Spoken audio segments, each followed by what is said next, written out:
Hi and welcome back to our channel.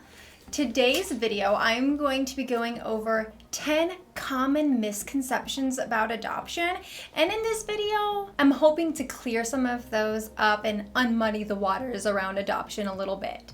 Again, our adoption t-shirts that I'm sporting today are available for purchase. Link in the description box below. This actually is an older design. These are not available for purchase anymore. If you're interested in this particular design, you can message me or something and let me know, and I'll see if we can get those available again. But currently, these aren't available. But they come in different colors, styles, sizes, and we even have kids sizes right now. Anyway, let's jump into this video and I will be going over those 10 common adoption misconceptions. Let's get started. Number 1.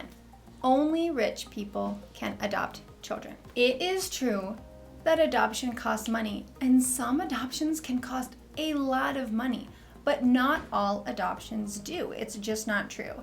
If only rich people could adopt, we would not have done so. Depending on which kind of adoption you do, prices can vary, and yes, sometimes an adoption can cost as much as a house or a brand new car, but not all adoptions do. For instance, adopting through foster care is relatively free. Basically, you pay for sometimes court fees and a new birth certificate to be printed, but the rest of it is covered by the state.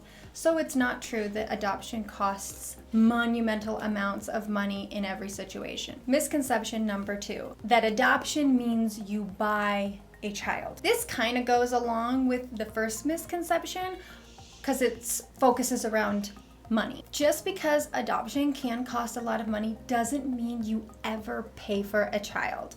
I talked about this in a previous video when I answered questions people ask me about adoption, but I'll cover it here too.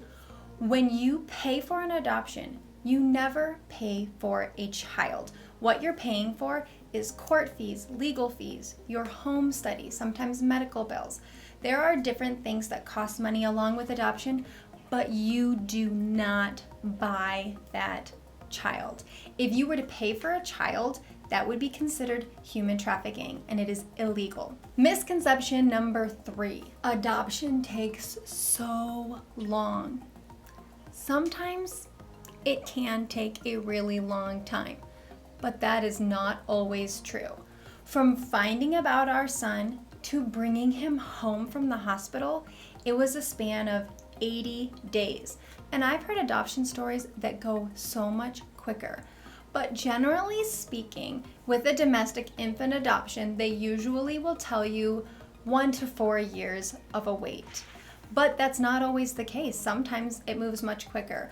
But I just never want the amount of time it could take to hold people back from pursuing it, because the reward is far greater than the wait. Misconception number 4, adoption should be more of a secret topic and you should wait to tell your child until they're old enough to understand. Countless studies have shown that the earlier you tell your child they are adopted, the better. It normalizes it. There's not this definitive moment in their life that they look back on and say, I remember the day I found out I was adopted. That is a shock. It's better for your child to know the truth up front. It normalizes it. It makes them more comfortable with asking questions. When there's secrets around certain topics, it creates fear and it creates a lack of willingness for a child to open up and ask those questions because it's something that's never been talked about.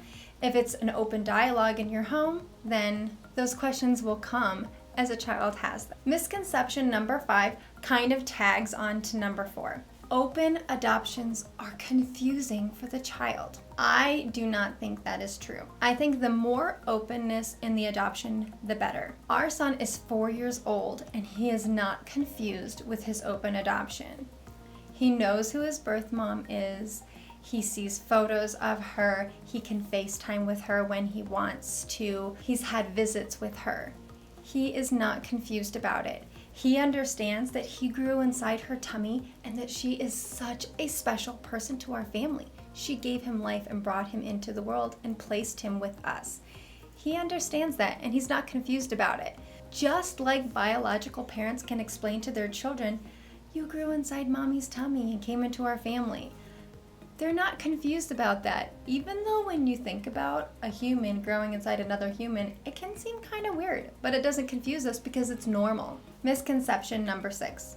You can't love an adopted child the same as a biological child. I only have an adopted son, so I cannot compare.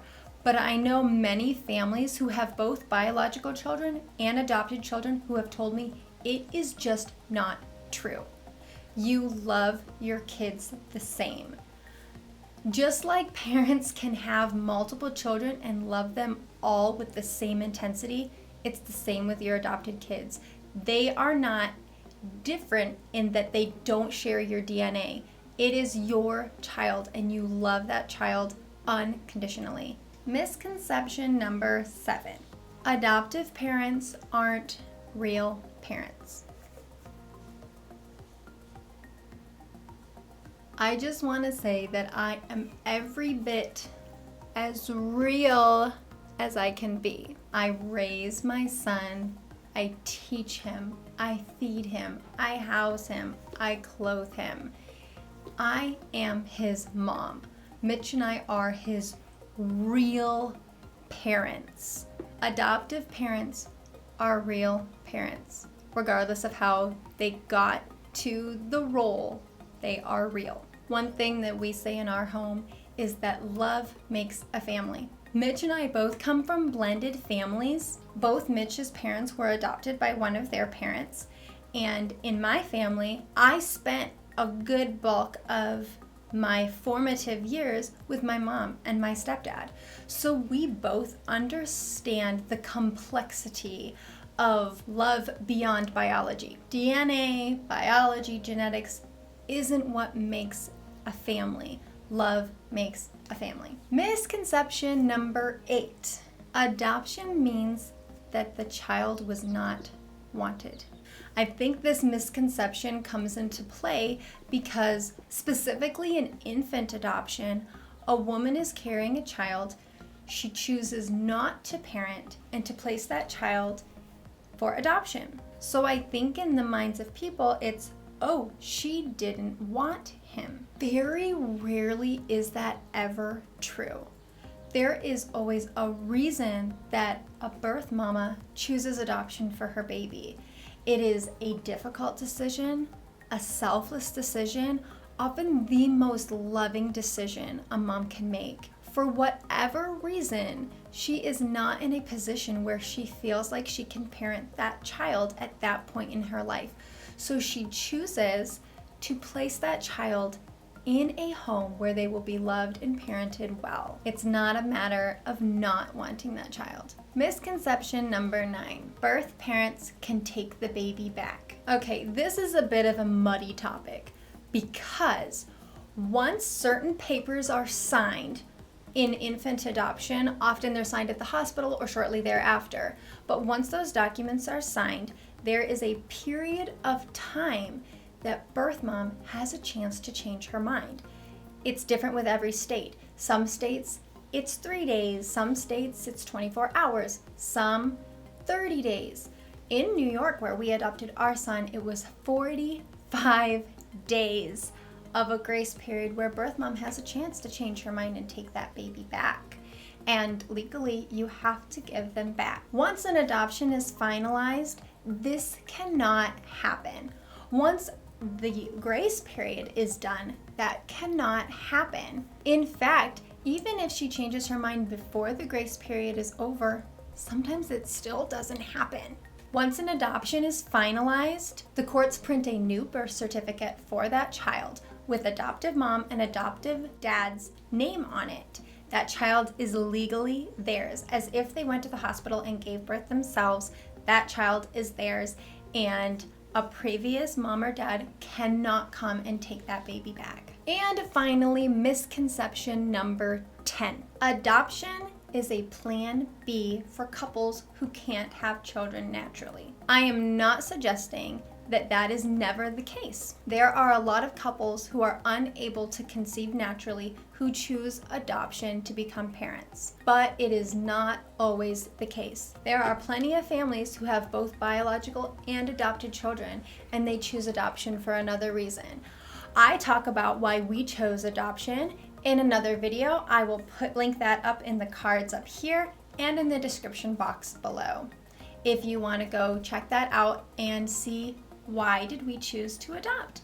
And I also cover 10 questions that I get asked a lot about our adoption. So go ahead and check that out if you're interested in hearing more about our adoption and any questions that maybe you have that we answer. So that's all for today. Thank you for coming and clicking on this video and watching it. I hope it was educational, that you learned something, and maybe some misconceptions that you had were cleared up a little, or some of your questions were answered. Again, our adoption t-shirts are available for sale. Check out the link in the description box below. I'm going to be doing more videos like this, just offering education, answering questions, talking about topics that a lot of people aren't comfortable talking about. So I hope you come back and check those out, that you learned something, that you take something away, and who knows, maybe you'll be inspired to adopt as well. That's all for today. Thanks again for stopping by, and I'll see you in our next video.